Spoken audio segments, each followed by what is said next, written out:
Welcome to the Trucking Risk and Insurance Podcast. We're back, and we've invited in a repeat guest. We don't know why we've invited him back, but for some reason we have invited him back. It was so much fun having him the first time. We thought we exhausted him and didn't think he'd come back, but he was quick to say yes. So anyway, without further ado, let's welcome Michael Derry to join us here on the Trucking Risk and Insurance Podcast. Hey, Michael, glad to have you back. Well, good to be back. And I remember from last time, the things that I have to get out of the way first is, hi, my name is Michael Derry, and I am a senior loss prevention consultant with Intact Insurance. And although I have got authorization from my employer to appear on this program, I must let everybody know that the opinions that come out of this piece right here are my own. So if I say anything you don't agree with, don't go to them. Go to Chris Harris. And welcome back, Mr. Derry. Thanks, gents. God, it's been such a while since we had you here before. So wow, yeah, but you know, it's so much fun. It just seems like minutes ago. Yeah, I know. Hours. It's amazing. Yeah, maybe a couple of days. Well, that's because Chris and I are very entertaining. You know, we're good people to be around. Yeah, that you are. And today we're talking about safety scores. Is that what you're going to say? Well, you know, I wanted to say one of the mottos that I've always lived with, and when you guys gave me the option to come up with my own topic, I thought a little something that I've always got in the back of my head, which is you can't manage what you don't measure. Yep. So true. So we could go all different types of places with this, but because of who I'm sitting here with, those graybeards, I think, why don't we tie this right into carrier profiles? So we got some good examples between the three of us. I think we can really enlighten the listeners today with that topic. And sorry, I'm distracted because I just got I got to answer a text. So John, ask him a question. Are you kidding? We did a distraction piece here a little bit ago. Chris hasn't learned yet, so thankfully he's not driving down the road. So, oh, hang on a second. My magic 8-ball just sent me a message. In truth, what it is, I'm here in this building, and my wife just texted me, there's a leak. And I said, yes, I know. I was just upstairs, and the water's coming in like normal. We lease this building. It's not ours, so. Oh, from the rain. Yes, it's raining here today. It's raining today. So, yes, we're talking about safety scores and all kinds of stuff. Yeah, today. Exactly. So I guess what would be the focus when you're looking at to start off with it, Michael? When you're looking at these safety scores, we've got a number of them that we can work with. So there's the US DOT SMS profile, Safety Management System, your CSA scores. You've also got whatever province that you're based in. You've got your National Safety Code, or as in Ontario, your Commercial Vehicle Operating Record. What are some of the key areas that you talk about we should be measuring, so that we can manage the control here? Well, one of the easiest things to do, and I often hear as it being a great place to start, is just the overall score to start with. Be it the CVOR, be it the NSC, be it your SMS, they've all got that one common number that you can use. So if you're going to start anywhere, it's go historically back by month or by quarter, whatever set time frame you want, and take those numbers down and just record them somewhere. If you're just starting today, great, start today. Just for simplicity, if we look at let's just look at the overall violation rate with a CVOR. Sure. Okay. Yep. So if the number is 25 today, you put down that your score for October is 25. Your score for October 2021 is 25. You got to start somewhere. Keep recording those numbers so you can tie it into are we improving or are we not? You got to look behind you. You look at your historical records to see if you're getting better or not. But the whole idea with you can't manage what you don't measure is you make all these changes, you make policy changes, you bring on different drivers, or you open a different division to the company, or you make some equipment changes. If your profile scores go up or down, if you're not recording them, you don't know what has made what effect. Okay, so am I getting better or not? The first thing that's going to show you is you're not doing enough. So that's when you have to start dividing it down a little bit further. Start digging down a little bit deeper. Why did it go from 33 to 28? Or why did it go from 33 to 38? What is it that you did differently? So try to find out why these violations are happening, and then you can take corrective action. Can I use an example? Well, yeah, and don't forget that you're on the Trucking Risk and Insurance podcast. So you might, well, no, I'm just, you work for an insurance company. I do. My background's an insurance company. John used to work for an insurance company. So we've got, that in common. And right now, so many trucking companies are having insurance issues, or they don't know that they're about to have an insurance issue. Right. Because the insurance company relies on this type of information. It's one of the things that they're monitoring. So, go ahead. But I would really like it for the listeners to put their insurance hat on and look at it from an insurance perspective, because my God, it's important. Well, to answer that question is, if somebody like me, in loss prevention comes in to see you, if your insurer comes in to see you, here's the question you have to be ready for. If your carrier profile score is not favorable, what are you doing about it? Yeah. And that's where our topic today comes into play. Okay. How do you know if it's good? What is good? What's bad? Is it improving, and why? You might not have the greatest score out there, but if you can show a person like either you gentlemen or myself that, we've recognized that, and this is what we're doing to make it better, well, that makes it easier for us to take that information and explain it to an underwriter and say, this is happening, but this is what they've found, and this is what they're doing about it. So that's why, you can't manage what you don't measure. So what about if the score goes the other way? So say you go in to see a guy, and you've had a conversation because his scores say at 37%, and then 6 months later or a year later you go back in to see him, and now it's down to 22%. What would you be asking for at that point? Would you be asking to find out what he did, or would you just be patting him on the back for doing a good job? Oh God, no! I'd absolutely. What did you do? Because if it's just a fluke, well, that's no help to anybody. But for a couple of reasons, that's going to let me know that this guy knows what he's talking about, and that his actions have had a positive effect. And let's not kid ourselves here. We also learn something every day. So I can, if I know somebody who's having a similar situation, I can say, well, I have another one of my customers who did this or this, and his result was this. So that information, that's we're here to share it. The safety isn't a one man or one person operation. Safety is for everybody. Everybody wins when we operate more safely. So if we can share that information, what it is that you did, John or Chris, what you guys did at your operation to have that positive effect, then I can share it with other customers as well. Yeah. Well, back to that. If I don't measure it, then there's no way I can manage it. So this is a great opportunity to go, oh, my score's down. Well, what'd you do? Mm-hmm. Well, nothing. It just come down. Well, then you're still not managing it to measure it. You're just lucky, right? So, it's just a fluke, like you'd said. So, and I think, unfortunately, too many people rely on that approach. They're not digging in and going, oh, what did I do different that made this go down?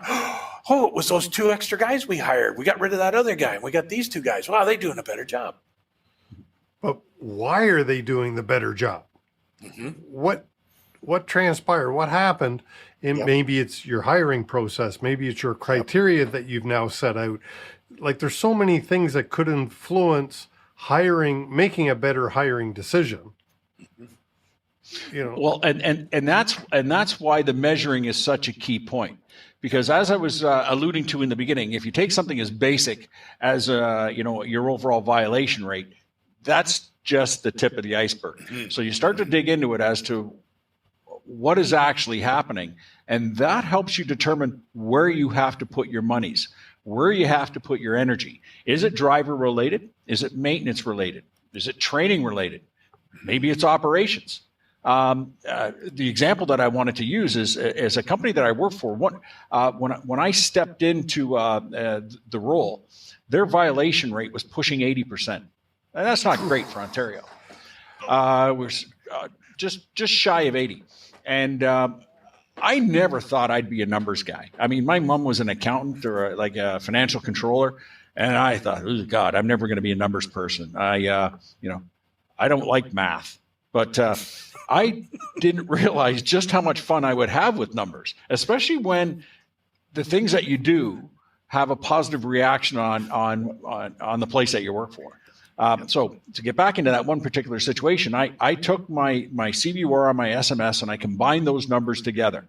And the more data you can have, the better off you are. So if you've got your US report, you've got your Ontario report, or you've got your National Safety Code report, join those violations together. Use one set of common numbers so it doesn't get too confusing. But don't just look at those numbers and put like brake violations. Talk about what kind of brake violation. Is it a hose thing? Is it contaminated linings? Is it a loose slack adjuster? Is it some other wear item? So divide it down to the point where you feel comfortable. You don't want to give yourself too much work, but you also don't want garbage information, garbage in, garbage out. So in this one particular situation, because there was so much wrong with this place when I first went in, I had to figure out, what are we going to do? What are we going to target? So I took all those violations and said, I'm just going to give myself the top 3. And one of them was brake violations. It was like 150 some odd, violations. Yeah, it was a pretty big company. So out of those 150, it's, well, how many were adjustment? How many were because of brake hoses? How many were, and so on. And we found out that one of the largest issues was brake stroke. So now here's a question for you, gentlemen. If I've got a brake stroke problem, am I looking at maintenance or am I looking at training? That's a great question. Because one of the things I was going to say. And that's exactly what I'm talking about. On my spreadsheet that you've suggested where you put everything there, I also mark it whether I believe it to be a maintenance issue or a driver issue, because I want to handle them differently. This is one of the ones exactly that 2 check boxes go there, because I'm not sure if it's a driver issue or whether it's a maintenance issue. Yeah. Because in all likelihood, it's probably a combination of both. Now, is it 80-20 one way or the other? Is it 50-50? That's where you've got to do some work to figure that out, to go deeper. Right? But, John, just before you go ahead, let John answer that. Is that a driver issue or a maintenance issue? No, it's a combination. There's no doubt about it. It could be either or, but I think to what you exactly said, you now come to a point where you scratch your head and go, is it this or is it that? So now you have to analyze it further. So you have to dig down to go, okay, what is causing this issue? Mm-hmm. Yeah, go ahead, Michael. And that's exactly what we did. We ended up, a lot of it was brake stroke. So what we ended up doing, we had some older equipment in there. So we got ourselves some brake stroke indicators. Did 2 things. One, it gave support and tools to the drivers so they could do their job easier. We trained them on what to look for. We installed the slack adjusters. And here's the funny thing. We were 2/3 of the way putting these onto our trailers when the shop foreman came upstairs and said, these things don't work. And I was a little confused by that because I'm thinking a brake stroke indicator is a ruler. How can a ruler not work? It's that long. It's not that long or that long. It's a ruler. So we went down, I went down, the maintenance manager went down, the owner of the company went down, and sure enough, we aired up this trailer and the brake was adjusted up properly, and we put the air to it, and it overstroked.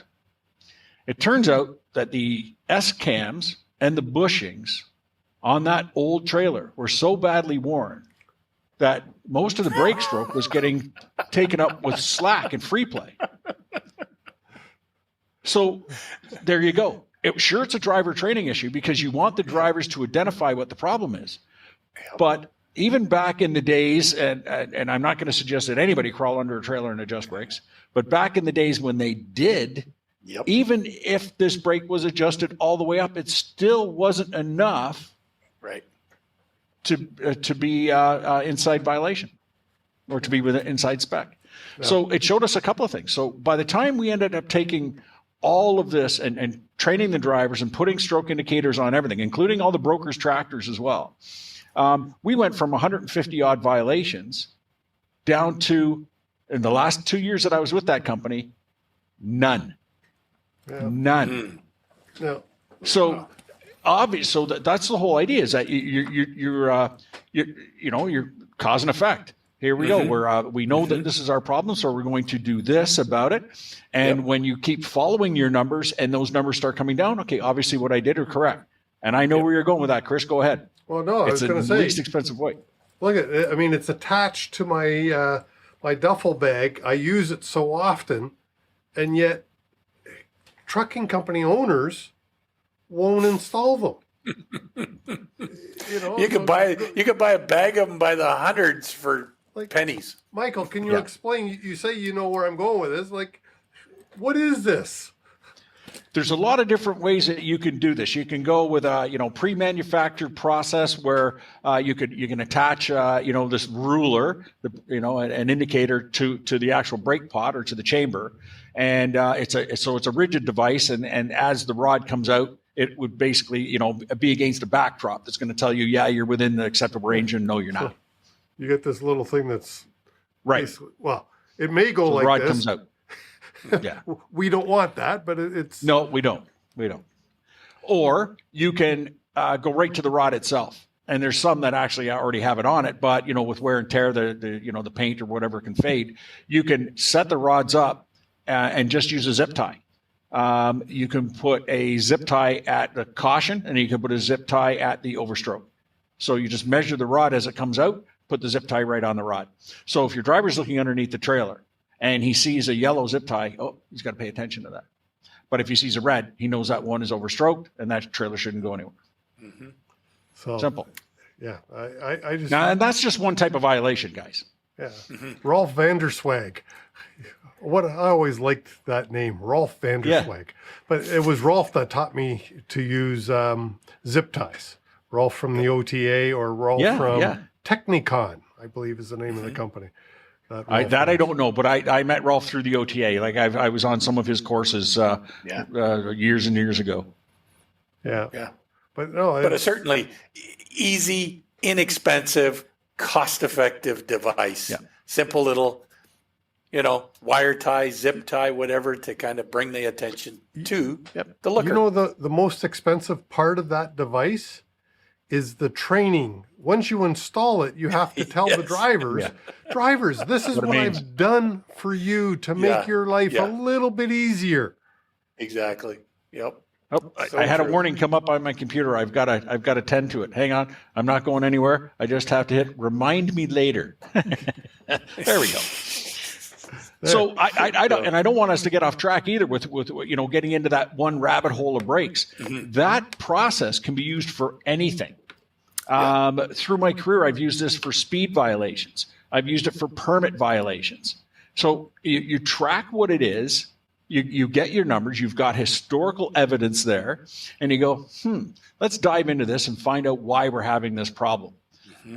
Maybe you're not 100% convinced. Talk to the people that are there in the industry. Talk as we did the other day with the Fleet Safety Council. Talk to other people that have had the same problem. How did you fix it? Mm-hmm. And once you tackle those issues, once you put a policy into effect, now you start managing your numbers, or now you start recording them. And if you're having a positive effect, then obviously what you did worked. So now when your insurance guy comes in, we saw this, and we saw this. And you go, yes, Mr. Insurance Man, but here's what we did. We put a speed policy in place, and our speed policies went from X number of, level 3 violations and X number of 2 violations and X number of level 1 violations down to only 1 level 1 violation in the last 6 months. So yes, Mr. Insurance Man, we know what we're doing, and we're managing our risk. Exactly. And how does that affect the report that insurance risk person submits to underwriting? Well, it's going to be more favorable for you as a company. And this is that's what you want. That's what you want. And anytime you can you can turn that light bulb on. Anytime you can show your insurer that, yeah, I'm aware of that, and this is what we've done about it. Yeah. And this is where we're going, and this is what we're going to do, and this is where we plan to be. That's obviously beneficial to you and your premiums. Yep. Big time. It certainly has a positive impact on your report going in, at least for that one area. Yes. Mm-hmm. Yeah. Mm-hmm. Well, I've always likened the carrier profiles to the company's report card. No different than when you go to school. You got a report card, probably midterm, and then at the end of the school year, tell you how you were performing. And you took that home to your parents, and you had a conversation as to how you were doing. And, the neat thing was, if you had an area that wasn't doing well, usually your parents were pretty quick to go, well, let's get you some help, whether you got summer school or let's help you with some homework and stuff like that. It's no different with a carrier. It's the carrier's report card. They need to pay attention to what's going on. Yeah. I was going to make a joke there about my school report cards. My parents were usually just overwhelmed with the task at hand. And then it kind of, I was going to say something like that. And then I remembered that the same thing happens to safety people in trucking companies. They get overwhelmed. And that's why people like Summit Risk Solutions and Safety Dawg are here, just to throw a little ad in. There is help for you. And, contrary to belief, we don't charge more than insurance companies. No, we're quite reasonable, to be honest with you. But, hey, price-wise, anyway. Yeah. The humor's terrible, typically. Yeah. The jokes are bad, but they come for free. Yeah, we don't charge for the jokes. That's a good thing. Good thing. Yeah. But yeah, go ahead, Mike. Just I really think that your idea of measuring especially the things that are out of sync at the moment, at that time, and then be able to address the insurance fella or girl and say, hey, yeah, I know about that, and this is what I've done about it, and look at the improvement, or I anticipate an improvement. Just the fact that they can say, I know that you were going to bring that up, and this is what I've already done. Well, if you can demonstrate that to the folks like Michael, to your insurer, to be able to say, here's what I'm working on. And Michael go, you know what, that's going to work. I've seen that work. So stick to it, make it happen. And even at that, I'm sure Michael would be able to offer some assistance to go, if you just go one step further, you're going to even do better. I was going to say, what if you went, oh my God, this happened. I'm going to phone up my risk insurance person and look for suggestions on how to address it. What a wealth of information. Michael, would that impress you that somebody phoned up, and was that forthcoming to say, I got a problem. Do you have suggestions on how I can address it before you come? Mm-hmm. Well, let me put it to you this way. We know that every company out there is going to have problems to varying degrees. So the ones that come forward and ask for help, those are the ones that we know are engaged. Those are the ones that we know are trying to actively find a solution for a problem that they have at that particular time. So that impresses me, and that we even offer more help in those areas when we can. And when those reports that we've all spoken of go back to an underwriter, that usually gets mentioned in there. Yep. So if we know that somebody's reaching out for help, that's being proactive. Yeah, no, I think when I was doing your job, I thought that was huge. I can't remember anybody ever phoning me to ask for help because they were too afraid to reveal that they had a problem if they knew that they had a problem. Yeah. Yeah. Well, Well, I try not to be a scary guy when I'm out there. Let people know that, hey, I'm very approachable. Yeah. Call me anytime. yeah, And exactly. just recently it did happen. And to tell you the truth, it's somebody that we don't insure. It's an account that we went to look at to do a quote visit, and this young man has actually reached out a couple of times, and great. I have no problem offering up advice. It's like we said earlier, safe operations serve everybody.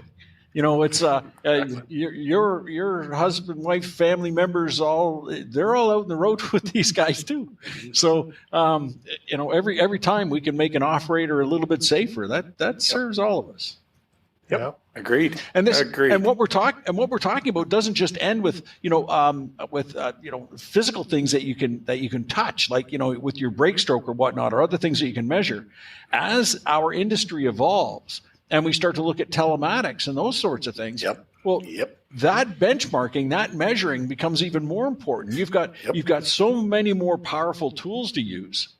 You're not just talking a ruler anymore. Mm-hmm. And I know I joke around. You don't have the magic 8-ball. You can actually take this data, and as long as you are using the same level of measurement, as long as you keep your baseline the same, or your benchmark the same, you'll know if the policies and procedures that you're putting into play, or the training program that you put in for your drivers, you'll know if it's working.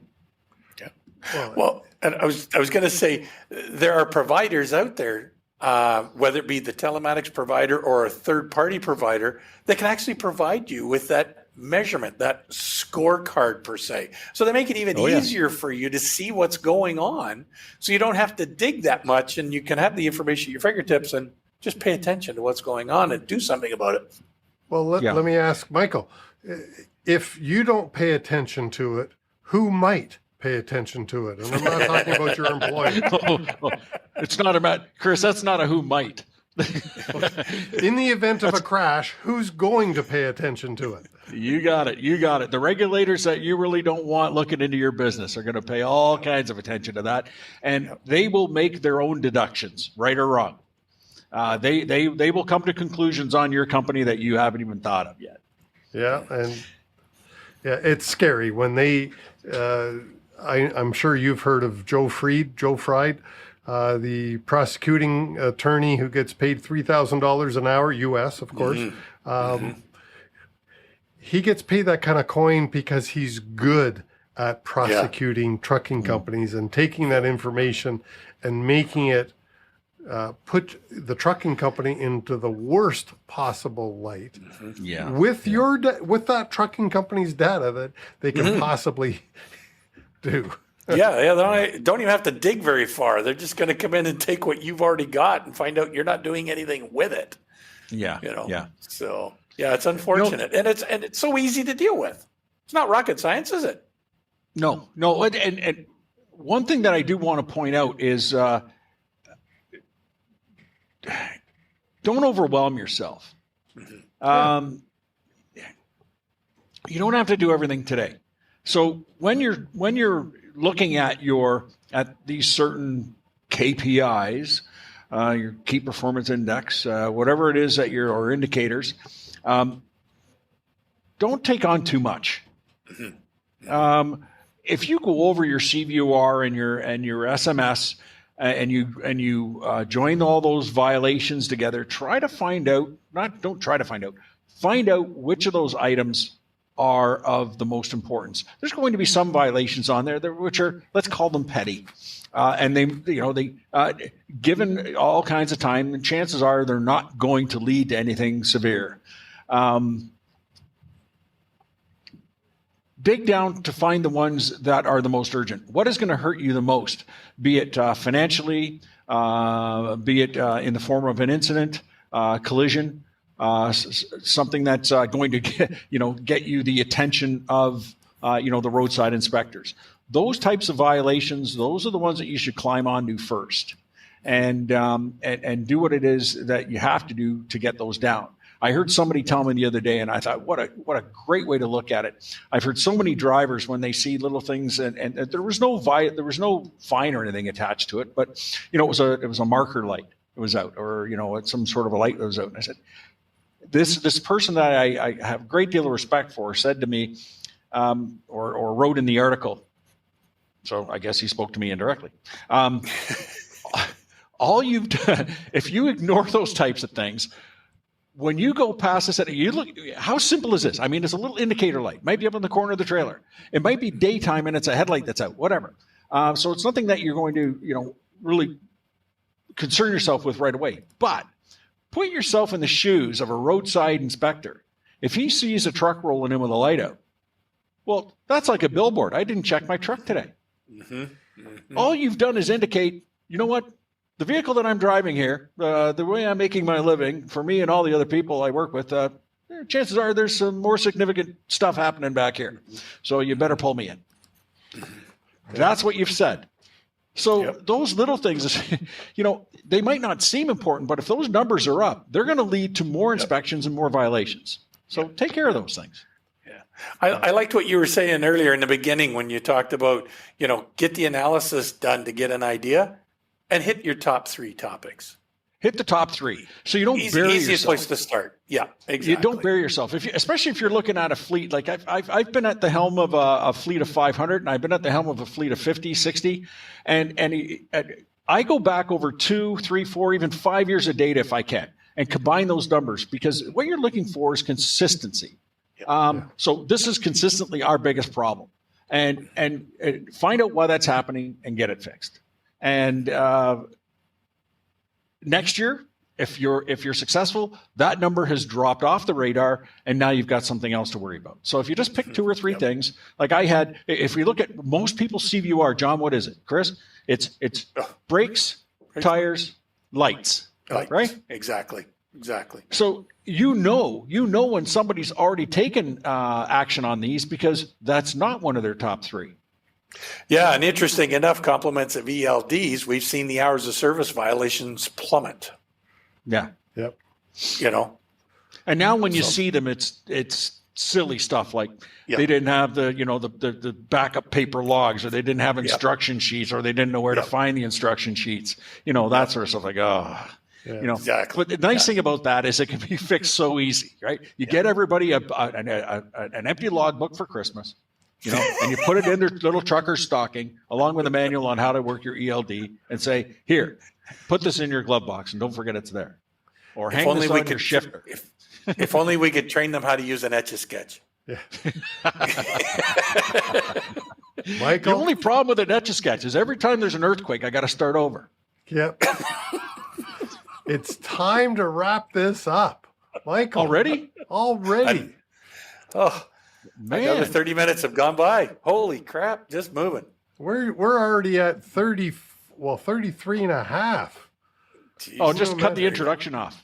Yeah. Everybody knows who I am. We'll just have to have you back again.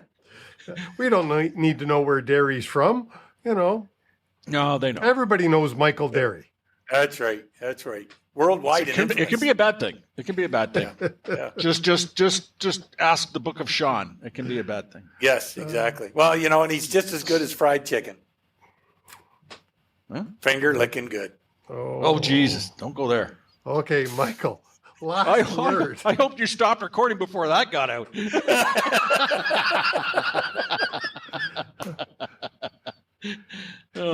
got to measure it. Is that got to measure? Yeah. Keep track of what it is that you're doing. Find out if you don't measure, you can't manage. You can't manage what you don't measure.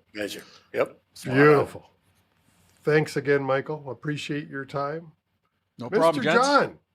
Yes. Well, you know what? Another great guest. Thanks again, Michael, for coming on. This was awesome. So I just want to let our listeners know, hey, I'm sure you found value in this podcast today. So make sure you subscribe hit that little diggy bell, and don't forget to like. And if you don't like this, well, I'm sorry to hear that, but feel free to hit the dislike button twice.